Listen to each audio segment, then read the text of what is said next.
حضرت یوسف کی کہانی صبر، ایمان اور اللہ پر یقین کی عظیم مثال ہے، جہاں حضرت یعقوب کے 12 بیٹوں میں سے حضرت یوسف سب سے زیادہ پیارے تھے۔ اور ایک دن یوسف نے اپنے والد سے اپنا خواب بیان کیا کہ 11 ستارے، سورج اور چند انہیں سجدہ کر رہے ہیں، جس پر حضرت یعقوب نے سمجھ لیا کہ یہ اللہ کی طرف سے ایک بڑی نشانی ہے، اور انہیں نصیحت کی کہ اپنا خواب بھائیوں کو نہ بتائیں۔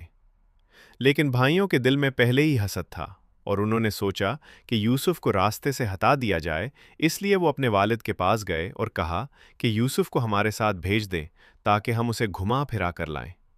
اور آخرکار اجازت مل گئی، اور جب وہ یوسف کو جنگل لے گئے تو انہیں ایک گہرے کنویں میں ڈال دیا، اور واپس آ کر جھوٹ بولا کہ انہیں بھیڑیا کھا گیا ہے اور خون لگا ہوا کرتا دکھا دیا۔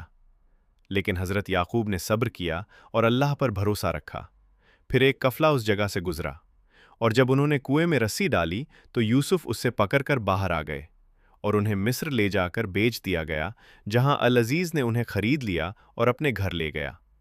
اور وقت کے ساتھ جب یوسف جوان ہوئے تو زلیخا نے انہیں گناہ کی طرف بلایا، لیکن انہوں نے اللہ کا خوف کرتے ہوئے انکار کر دیا اور بھاگنے کی کوشش کی، لیکن الزام ان پر آ گیا، اور بے گناہ ہونے کے باوجود انہیں جیل بھیج دیا گیا۔ جہاں بھی حضرت یوسف نے صبر اور ایمان کا دامان نہیں چھوڑا اور 2 قائدیوں کے خواب کی صحیح تعبیر بتائی جو بعد میں پوری ہوئی۔ پھر کچھ عرصے بعد مصر کے بادشاہ کنگ آف ایجپٹ نے ایک خواب دیکھا جس میں 7 موٹی گائیں 7 دبلی گایوں کو کھا رہی تھی، اور کسی کو سمجھ نہ آیا، تو یوسف کو بلایا گیا، اور انہوں نے بتایا کہ 7 سال خوشحالی ہوگی اور پھر 7 سال سخت قحط آئے گا، اس لیے اناج ذخیرہ کرنا چاہیے، جس پر بادشاہ ان سے بہت متاثر ہوا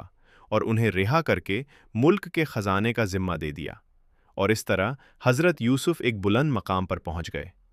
پھر جب قحط آیا تو ان کے بھائی بھی اناج لینے مصر آئے اور انہیں پہچان نہ سکے، لیکن یوسف نے انہیں پہچان لیا، اور آخر انہوں نے اپنی پہچان بتا دی، جس پر بھائی شرمندہ ہو گئے اور معافی مانگی۔ تو یوسف نے انہیں معاف کر دیا اور کہا کہ آج تم پر کوئی الزام نہیں، اللہ تمہیں معاف کرے۔ اور پھر حضرت یعقوب کو بھی مصر بلایا گیا، اور جب پورا خاندان دوبارہ ملا تو یوسف کا بچپن کا خواب پورا ہو گیا۔ اور اس طرح یہ کہانی ہمیں سکھتی ہے کہ جو شخص مشکل وقت میں بھی اللہ پر یقین اور صبر رکھتا ہے، اللہ اسے آخر میں عزت اور کامیابی ضرور دیتا ہے۔